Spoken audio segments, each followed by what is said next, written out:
Now, The Hunt Palmer Show. Yes! I feel like I've been waiting for this my entire life. You're listening to The Hunt Palmer Show on 104.5 ESPN Baton Rouge. Jolly good fun. Jolly good. Locking down the middle of the day. America's favorite daytime fun show. Live from the Raising Cane studio. This is Hunt Palmer.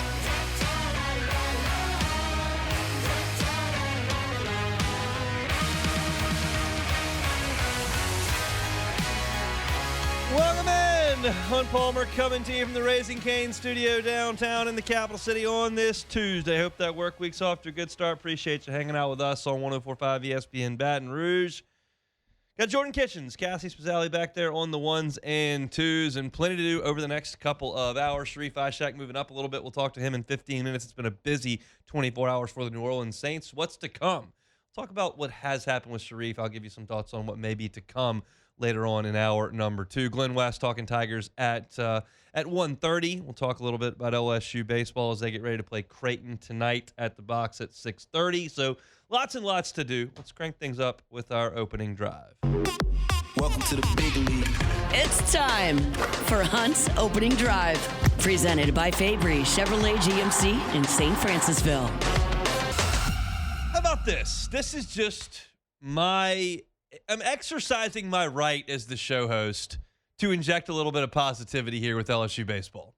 Is everything sunshine and rainbows right now? It's not.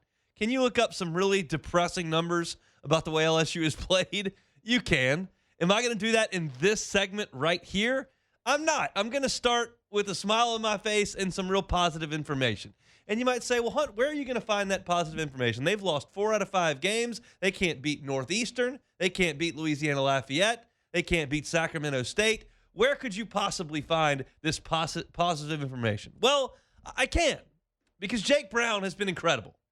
And so I made it my mission today, as I was looking over the statistics for LSU baseball, as I often do a couple times a week, and I started to go through Jake Brown's statistics, and I looked at them in a big picture. I looked at them game over game. I looked at them as compared to last year, and it's just very evident that Jake has evolved in his offensive game to the next level. And I completely take into account LSU's competition level when I say that. But I watch LSU hitters face bad competition every year, and I've watched Jake Brown hit for 3 years. And I just feel comfortable in suggesting that Jake Brown has elevated himself to an all-SEC type player, to an all-American type player, to a top 2 round in the MLB draft type player, to the most feared hitter in LSU's lineup. And you look at these numbers, and LSU's played 7 games. Jake Brown's been out 17 games. Jake Brown's been out there for all 17 games. Only 3 of the 17 games has Jake Brown gone hitless. He's got at least 1 hit in 14 of the 17 games. In 2 of the games where he doesn't have a hit, he has at least drawn a walk. So he's reached base safely in 16 out of 17 games.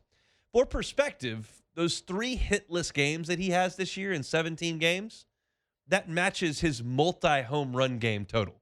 He's got 3 games with multiple homers and 3 games with no hits. That's pretty good. You look at his multi-hit games, he's got 9 of those in 17 games. That's more than half of LSU's games. He's getting multiple hits. And another real key piece to the puzzle for Jake Brown is limiting the swing and miss, limiting the strikeouts. And oftentimes last year, he did strike out. Now, he was facing some of the better pitchers in the country, but his strikeout rate was 16%. It's not terrible, but it's a little bit elevated. That number is down to 8%. Now, that number is very, very strongly influenced by the quality of pitching or lack thereof that LSU is seeing. I fully embrace the fact that that number rises when you play Vanderbilt and you play Mississippi State and you play the teams that LSU is going to play moving forward. That number is going to go up from 8%. But Jake Brown is very, very much limiting strikeouts to the point that he has 2 strikeouts in his last 51 at-bats. He has 2 strikeouts in his last 58 plate appearances. I mean, they're not facing a bunch of SWAC schools every game. They are facing guys that throw 92, 93, 94 miles an hour. And Jake Brown is consistently putting the ball in play, and he's consistently driving the baseball. His OPS is over 1,200. That's exceptional. 8 home runs matches his total last year. And I don't have to question whether or not Jake Brown will handle himself when you get to SEC pitching. Why? Well, because last year in SEC play, Jake Brown hit 324. So he's already proven himself against elite competition. Now, almost all of that was against right-handed pitching, because that's what Jake Brown faced last year. Josh Pearson drew the assignments against left-handed pitching. Josh Pearson started 21 SEC games last year. Jake Brown only started 16 SEC games last year. Jake Brown's at-bat total in SEC play was 74. Derek Curiel led LSU with 125. That's 50 more at-bats. So Jake Brown's going to see more left-handed pitching. He's going to see better pitching in Southeastern Conference play. He's going to see tough arms, and he's not going to hit 415, 420, and I don't think he's going to hit 25 home runs. But he's off to such an excellent start, and I think that's gotten a little bit lost in LSU's offensive struggles, and certainly our narrative in writing and talking and discussing LSU baseball needs to center around the team's performance, not what one guy is doing, independent of everyone else who's fighting it. But Jake Brown has been awesome. And his story is such a good one, and I like talking about Jake Brown because of it. When I did my check-in on the draft 3 years ago, coming out of high school, LSU was getting 2 prized left-handers out of the state of Louisiana. They were getting Cade Anderson and Jake Brown, left-handed pitchers. Now, both of them did hit in high school. Both of them hit pretty well in high school. But I was under the impression that these 2 guys were coming in as left-handed pitchers. And Jake Brown came in, and he did pitch a little bit in that first fall, but he also hit, and he hit a lot.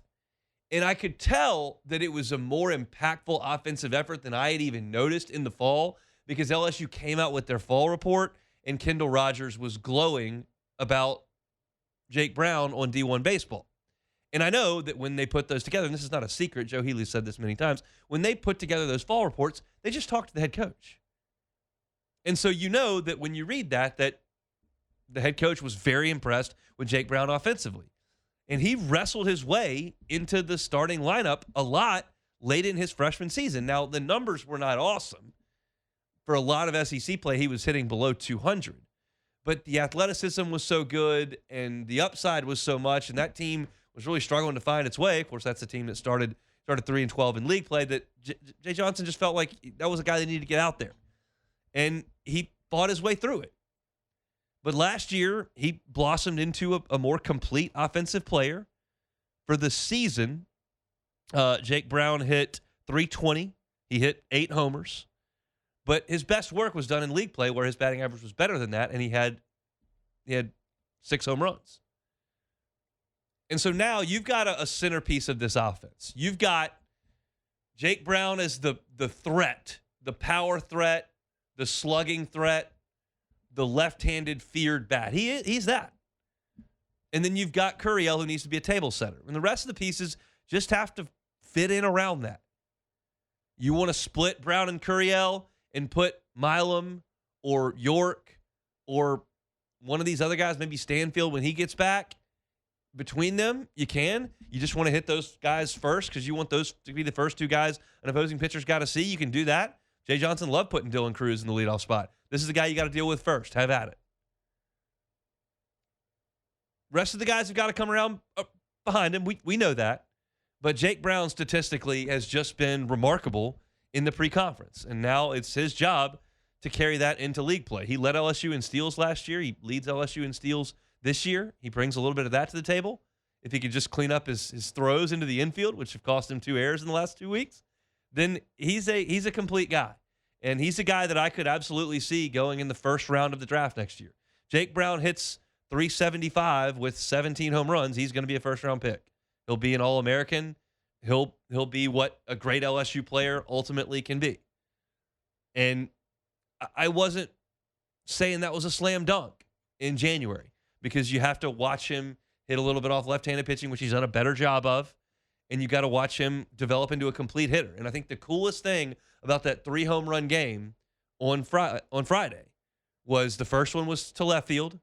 The second one was to center field. The third one was to right field. That's a special talent, a special hitter taking over. And Jake Brown has never once, throughout his time as a developing player in this program, from, hey, you're a pitcher, hey, no, now you're a hitter, now you're coming off the bench, now you're a starter, now last year you're a platoon player, you're going to play sometimes in right field, and you're going to play sometimes as a pinch hitter against right-handed pitching later, which he embraced and got a huge hit in Omaha. And then now you're the star. And he's embraced that every step of the way. He's been about the right things every step of the way. He's never complained or did anything close to that. In the regional last year, he came up to press conference after Josh Pearson had pinch hit for him and was saying how much he was pulling for Josh and how much he likes Josh. He just didn't pout and go transfer or go down, lash out on social media because I'm not starting every day, even though I'm a great player.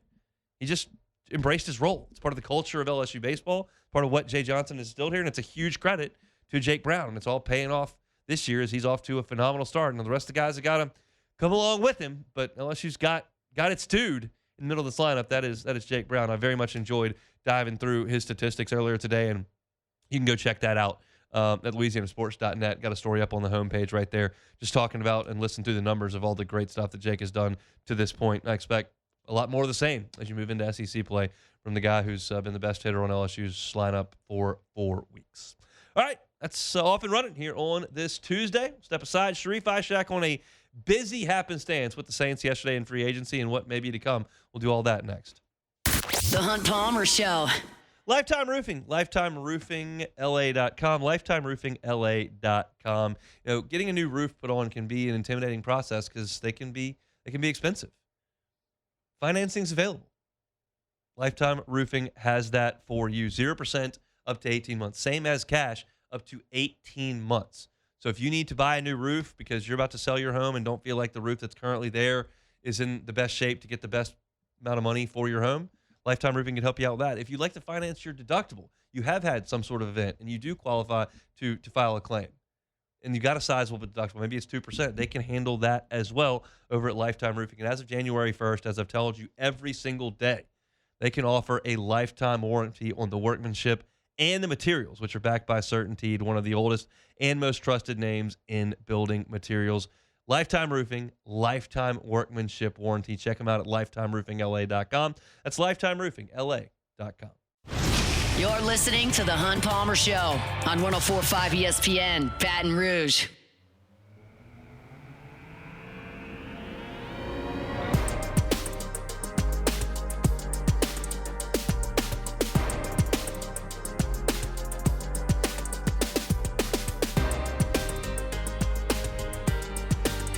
Tuesday edition of the Hunt Palmer Show. We'll talk to Glen West about the Tigers at 1:30. LSU and Kentucky tomorrow from Nashville in the SEC basketball tournament. We'll briefly touch on that and the future of LSU hoops. We'll also talk some baseball with Glen. So I'm looking forward to that. But right now, let's talk Saints. It's been very, very busy 24 hours in the Big Easy.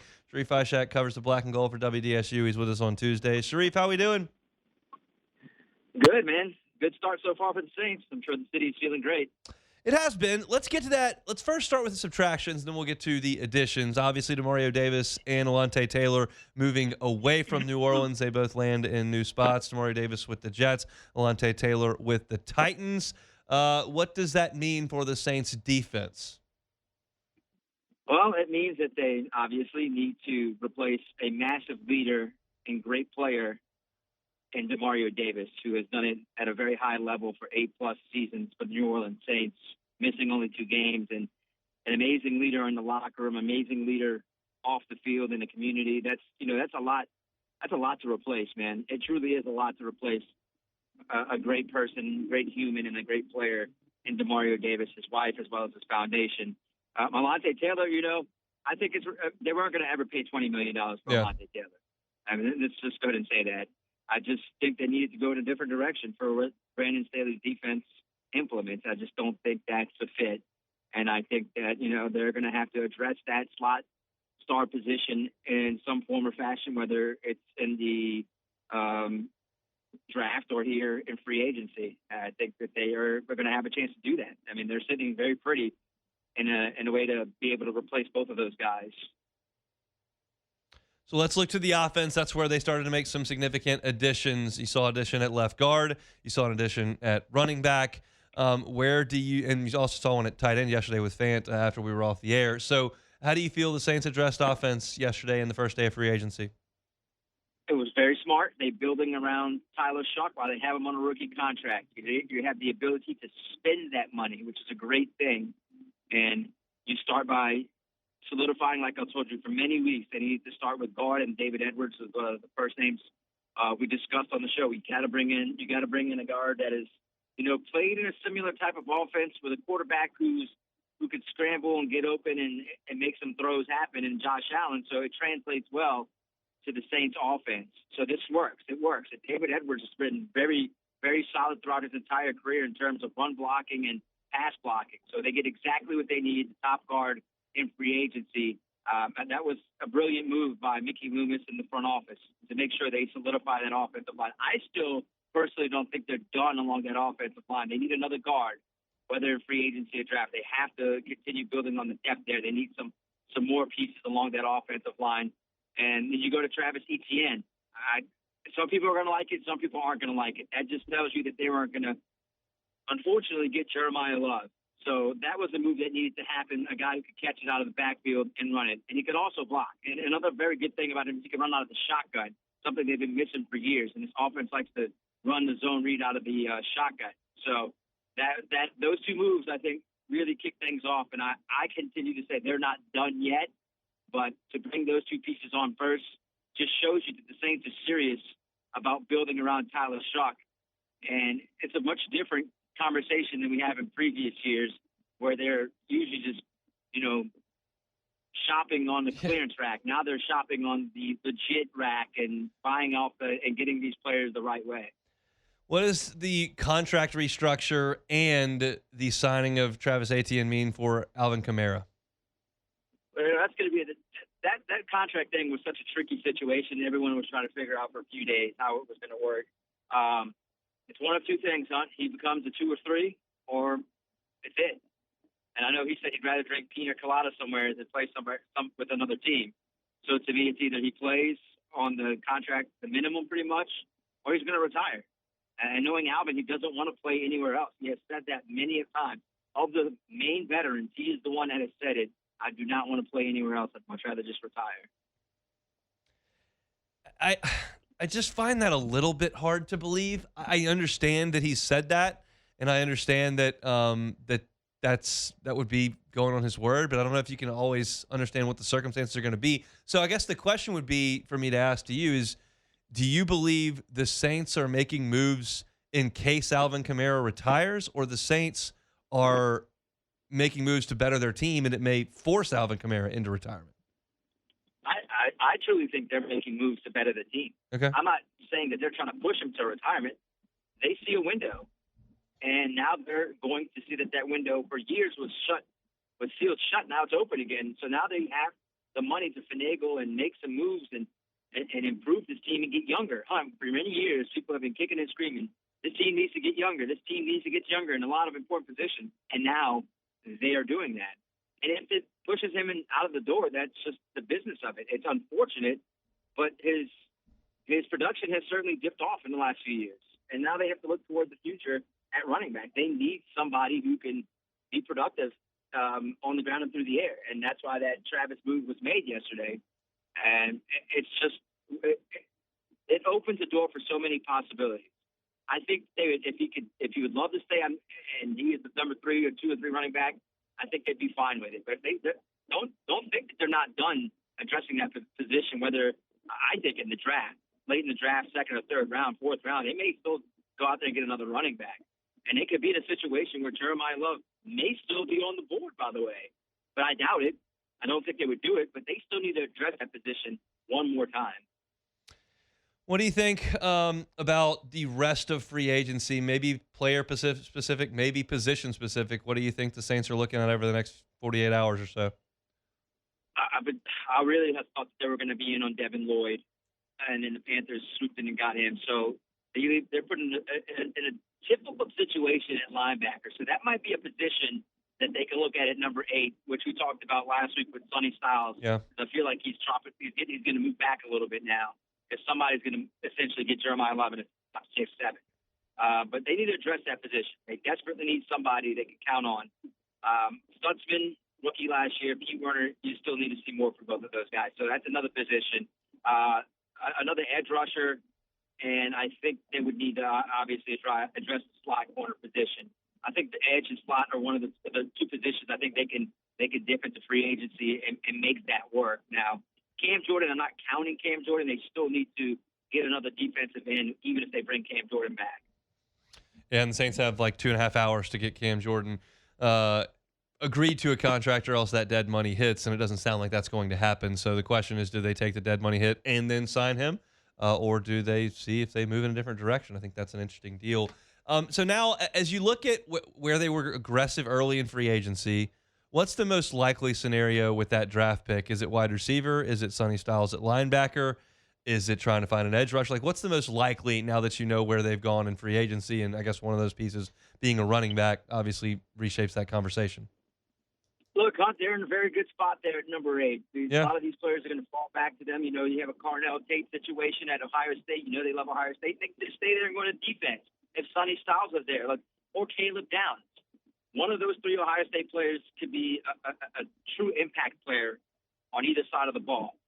You ask me, and if they can't find a linebacker in free agency that is worth their while, and if Sonny Styles is sitting there, he's a unicorn. He played safety, started his career, and moved to linebacker. You want that's a prototypical type of NFL linebacker now, guy who can move sideline to sideline and get in the backfield. If he's there at number 8, it's hard for me to pass on him now, knowing that's a massive position of need to me. And then you can get a receiver in the 2nd round because it is a loaded draft when it comes to receiver. But if Styles was gone and Carnell Tate's there, I would be happy with that as well because they still need to give Tyler another playmaker or 2 along that, in that offense. So I'd be good either way. Sonny Styles there and then receiver 2nd, or Carnell Tate 1st, and then best player available in the 2nd round, whether if it's an edge rusher or slot corner. So they are in a very good spot, man. It's probably the best situation they've been in quite some time. It's interesting, and this is an emotional question, not a football question, but you'll be out there for training camp and kind of see how things look. But considering that it's a real possibility, based on our discussion over the last 10 minutes, that the Saints do not have Demario Davis, do not have Cam Jordan, do not have Taysom Hill, and do not have Alvin Kamara in training camp. It's not a lock. Kamara is under contract and very well could be back, but it's possible that none of those players are on the team. What will that feel like for the city? It'll feel different. It truly will feel different, man. You have to start getting familiar with new faces and just familiar with a different style of football, man. I mean, that's just what we call father time. Yeah. It was eventually going to come. At some point in time, I think the fans knew, hey, all 4 of those guys aren't going to be on the team. One day, all 4 will not be there at some point. And I think, at some point it's becoming now, Hunt. It truly is becoming now. If it isn't this season, it's 100% going to be next season. Let's just say Cam and Alvin are back. That doesn't mean they're going to be back after this season. This could be it, or it could be one of those guys. But I think fans have, come to realize that it's just the time is coming. It is coming, and it's coming fast. And they have to just get adjusted to it. If you want to win, you have to start making moves on this roster, and that's just the business of it. It's a new era of Saints football. I think that's an exciting thing. While you're emotional, you might have to get a new jersey if you're a Saints fan, if one of those has been on your back for a long time, or you can just keep wearing it. But there may not be on the field anymore moving forward. Sharief, we appreciate the time. We'll talk next week. All right, Hunt. Sharief Ishaq, WDSU down in New Orleans. I think it's exciting for the Saints to have that opportunity to move into a different era with a lot of different players moving to the forefront as the face of the franchise. I mean, you had such a long time where that was Drew Brees and everybody else was kind of secondary to that. And then I think once Drew Brees left, it was the guys I just talked about. And now you're going to have all those guys moving on, and you got to start with some new leaders, some new faces, fresh. And I think it's an exciting deal for New Orleans. We'll continue to monitor things as things happen with free agency. I'll talk in hour number 2 about some of the targets that the Saints may still be pursuing in free agency, because they're not done spending money. They've got some money available to spend. So we'll talk about that as we move forward. When we come back, we'll talk some LSU Tigers with Glen West. That's next. The Hunt Palmer Show. First American Bank and Trust. First American Bank and Trust. Looking for a residential loan? First American Bank and Trust. Looking for a commercial loan? First American Bank and Trust. What makes First American different is it's the family feel and culture that they've got with the resources those big national banks provide. 25 locations gives them those types of resources. But that doesn't take away from the fact that they are a community bank first and foremost. 25 locations throughout Southeast Louisiana. No matter where you are in our little pocket of the world, First American Bank and Trust has a branch near you. And the folks that work in that branch, they go to church with you. Their kids go to school with yours. They are part of the community that they work in. And every decision that's made at First American Bank and Trust, all of them are made in Southeast Louisiana. Not in some corporate office in Manhattan, right here in South Louisiana. That's why you do business with First American Bank and Trust. Started up in 1910, 116 years later, still getting after it here in Southeast Louisiana. It's First American Bank and Trust.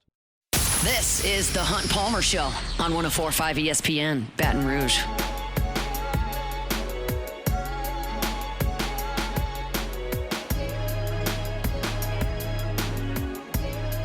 Tuesday edition of the Hunt Palmer Show. Reminder, we will be at Court to Table tonight for sports trivia at 8 o'clock. Court to Table on Burbank Sports Trivia at 8 o'clock. They got the LSU baseball game on, so you want to watch that, win some gift cards, play some trivia, great food and drinks. Court to Table, 8 o'clock this evening on Burbank. And also want to remind you about Highland Insurance Group. HighlandIG.com is where you can find them online, HighlandIG.com. Employment practice liability insurance, crime insurance, cyber insurance, directors and officers insurance, umbrella. Do you know what all of that is? Sure, you've got an idea, but do you know what the coverages need to read like? Do you know what the exclusions may be on your policy? Do you know what you need to be covered for in your line of work when it comes to these policies? If you don't, and your broker hasn't walked you through that, let Jonathan Carver and his team at the Highland Insurance Group take a look. They are experts when it comes to insurance from a technical perspective. They will make sure you are with the right carrier at the right price with the right coverages so that you're not paying a premium up front and then having to pay for an uncovered claim on the back end. Insurance is not the most fun thing to talk about. I know it. But the Howard Insurance Group truly has a wonderful team of professionals that will take care of your business. Trust them like you do your attorney. Trust them like you do your CPA. Trust your insurance broker at the Highland Insurance Group. They're online at HighlandIG.com. Glen West, 24/7 Sports. Seen you right over there at Go 24/7 with us on Tuesdays. Glenn, how are you? Hanging in there, Hunt. How about yourself? Doing all right. Let's touch on basketball before we get to baseball. Neither one amazingly positive at this point, but LSU will play Kentucky tomorrow in Nashville. I assume that will probably be the end of the line for the team. What do you think the rest of the week looks like for this basketball program? Yeah, I think that's the question here. I think it's been the question for the last 2 or 3 weeks is about just what they decide to do with the future of this program, and will Matt McMahon be here beyond Wednesday or Thursday or whenever the Tigers are eliminated from the SEC tournament is the question that I think we'll have an answer to here sooner than later. Like, I do think that we get a pretty hasty decision there in terms of when that's announced, whether he'll be back or whether they'll tear this thing down and try to start from the studs again. But I still don't know that I've changed my opinion on this more, throughout the last week when, since the last time we talked about this. I do think that there's maybe a growing sense that he could be back, but I'm certainly not ruling out the idea of him being fired and LSU looking for their next head basketball coach as well. Like, I do think that all options are still on the table, at least publicly right now. They probably have an idea privately of what they're going to do, but I think right now, at least from everything we've heard from Verge Osbury and from obviously Coach McMahon this last weekend, I think that there's an opportunity here for him to potentially be back next season. How much of this year do you put on Thomas and Reed going down, and how much do you put on it being a roster that wasn't going to be able to defend even with those two guys? Yeah, I listened to you yesterday, and I think you put it the best way. Is that it was a flawed way to maybe build a roster, but I think it also was probably the right risk to take at the time, just because if you had looked at the previous 3 seasons, the one position where you could say that LSU just had not had consistency was at the point guard position. And they went out and they found an elite floor general. Our guys at CBS Sports, one of our portal guys, Travis Branham, wrote an article today about the top 10 impactful transfers. And despite De'Don Thomas missing the entirety of SEC play, he was on that list at number 7. Like, he was a extremely impactful player when he was on the floor, but they just missed him for the most important part of their schedule. So I did write a piece this morning saying that regardless of what happens, I think LSU should do whatever it takes, whether McMahon's here or not, or there's another coach, to get Thomas back in the fold for next season. I think the fact that he'll be coming off an injury maybe helps LSU in that case.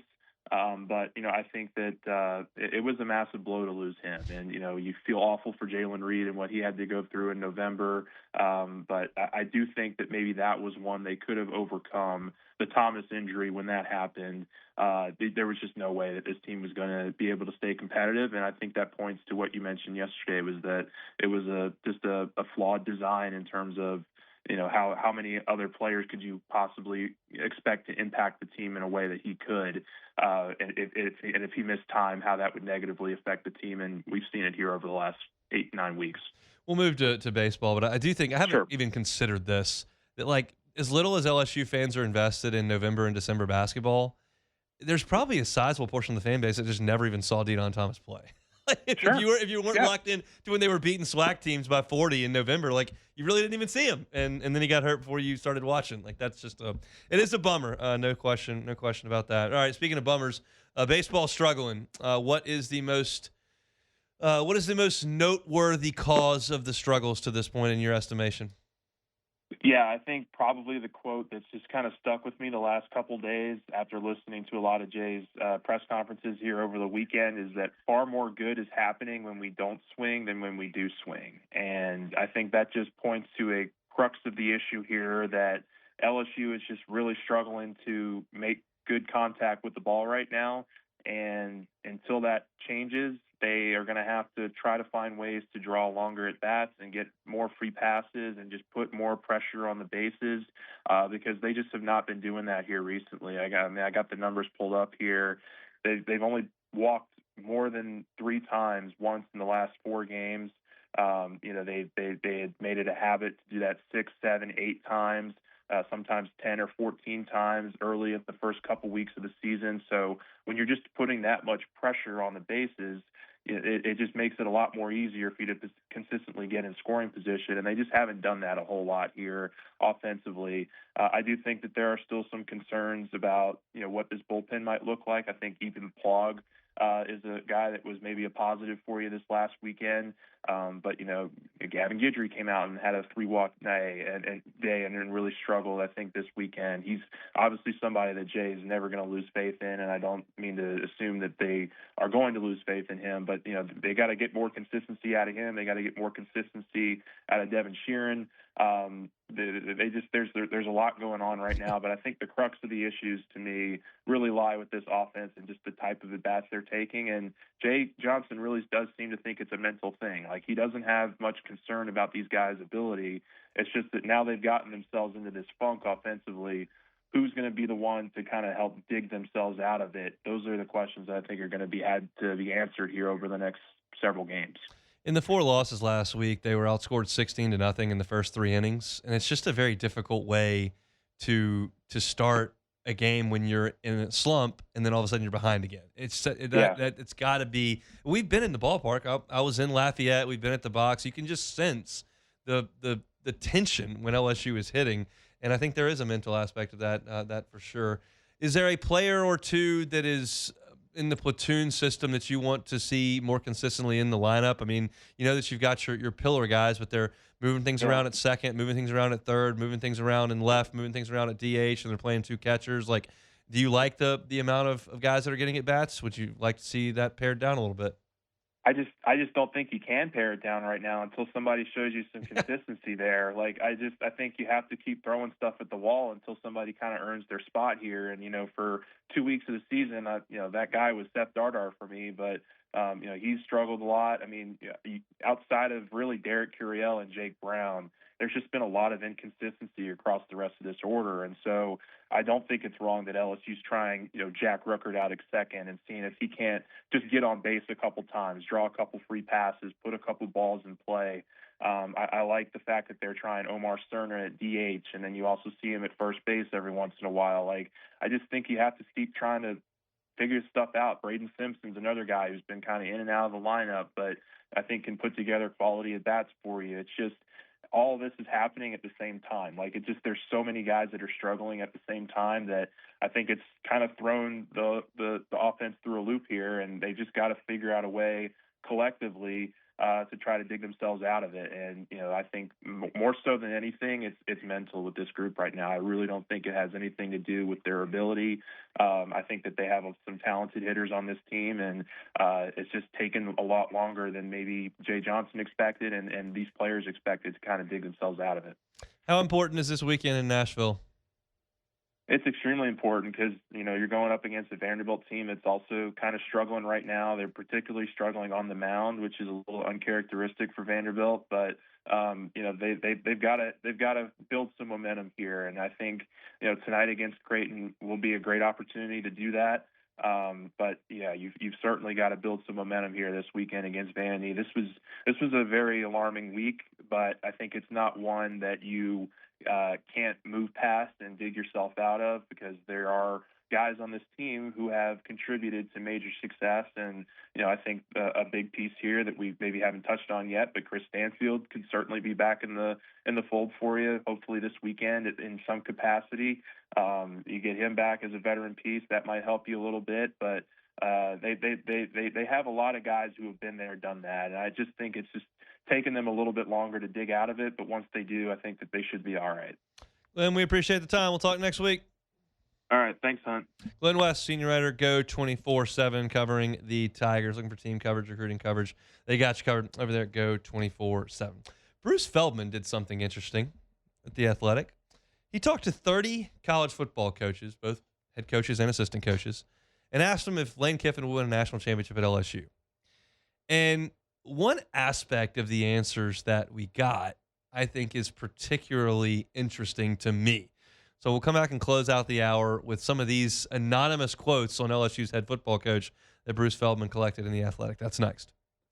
The Hunt Palmer Show. Boudreaux's Electrical Services. Boudreaux's Electrical Services. Neil and Melissa have been running Boudreaux's Electrical for 40 years.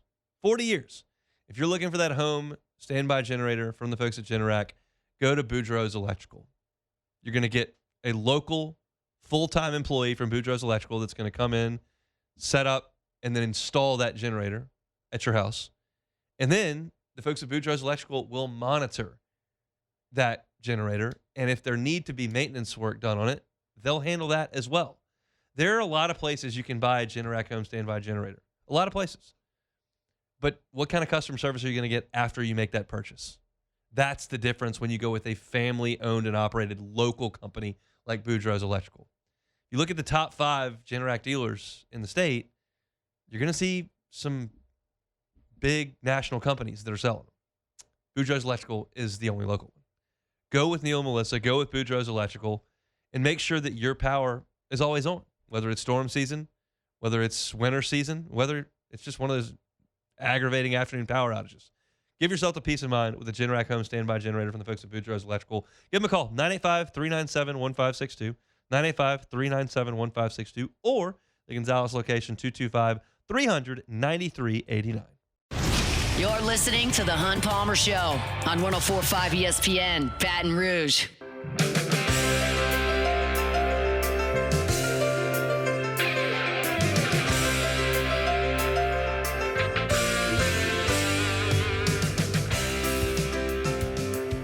Closing up hour 1 here, Tuesday edition of The Hunt Palmer Show.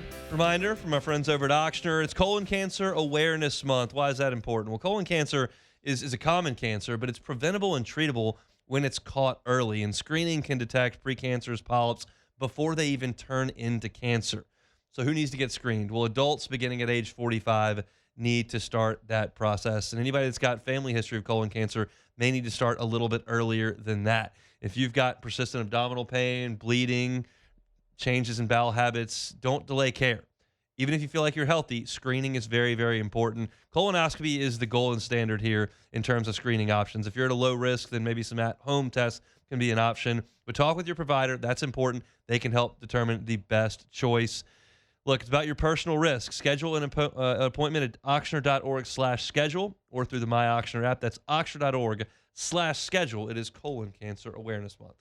All right, Bruce Feldman did a cool thing. I always enjoy these aggregate pieces that journalists do with some anonymity, so you feel like you can get a real answer from some contemporaries, from coaches and players around the country.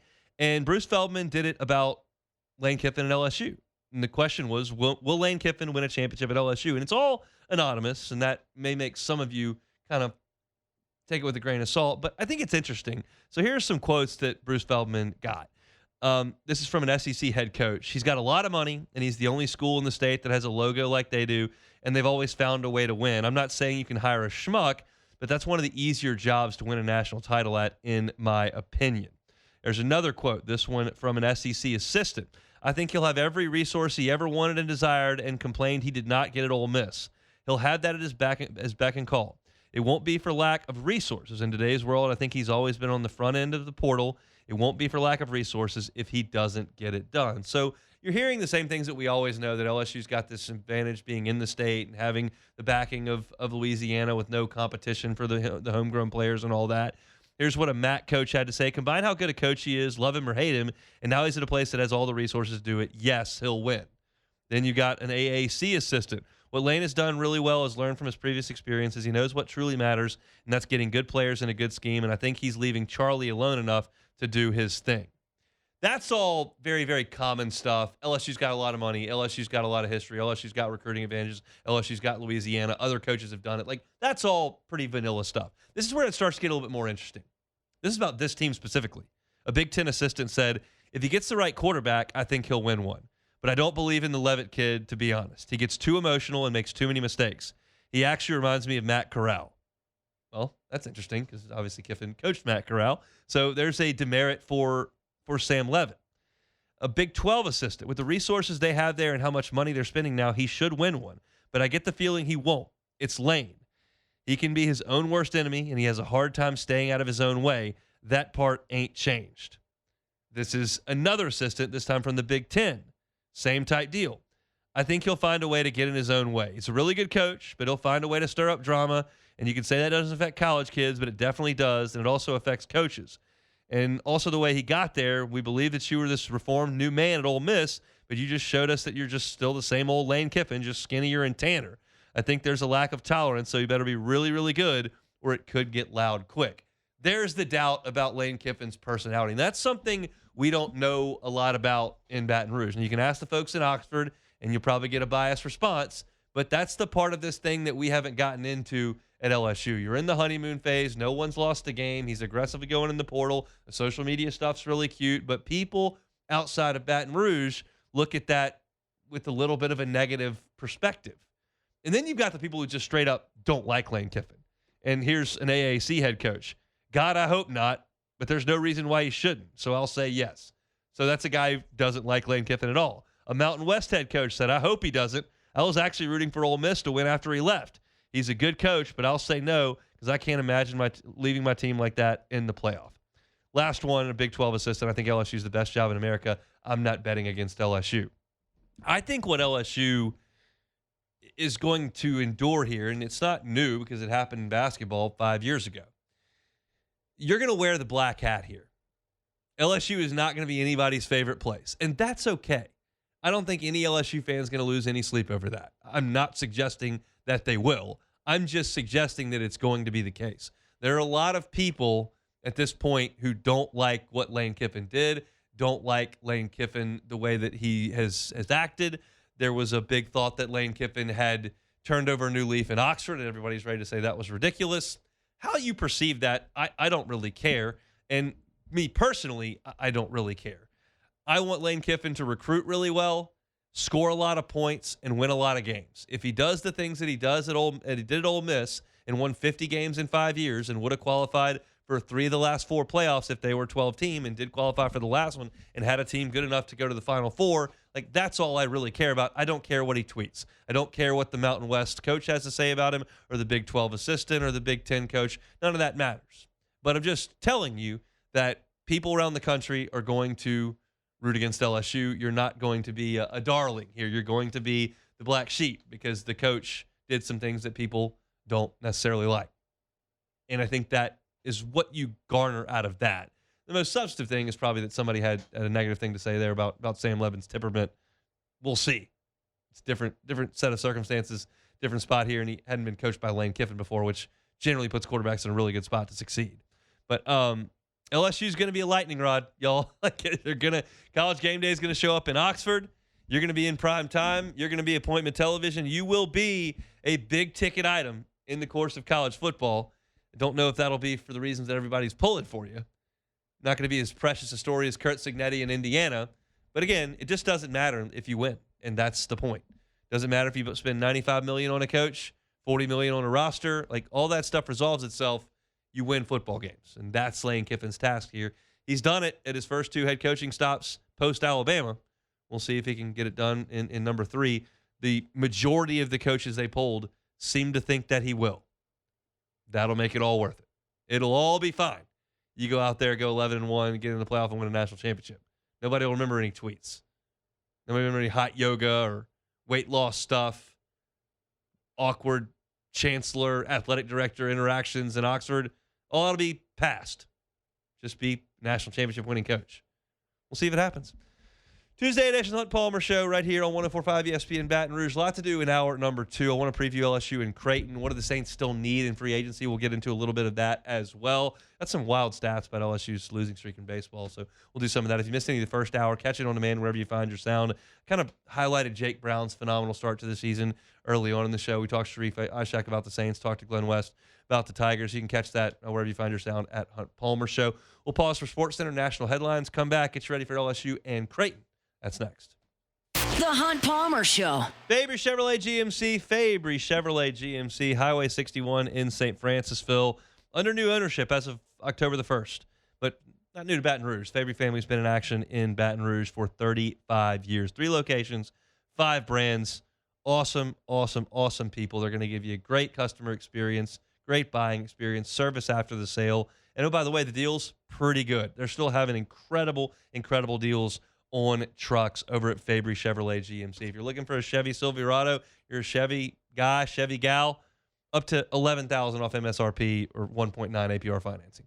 If you're looking for a GMC Sierra, up to $13,000 off MSRP. That is real savings, 5 figures worth of savings, 0.0% APR as well. Can't beat that. Check out the entire inventory online. It's there at FabryChevrolet.com. You can stop by and see them, Highway 61 in St. Francisville. It's Fabry Chevrolet GMC. They're online at FabryChevrolet.com.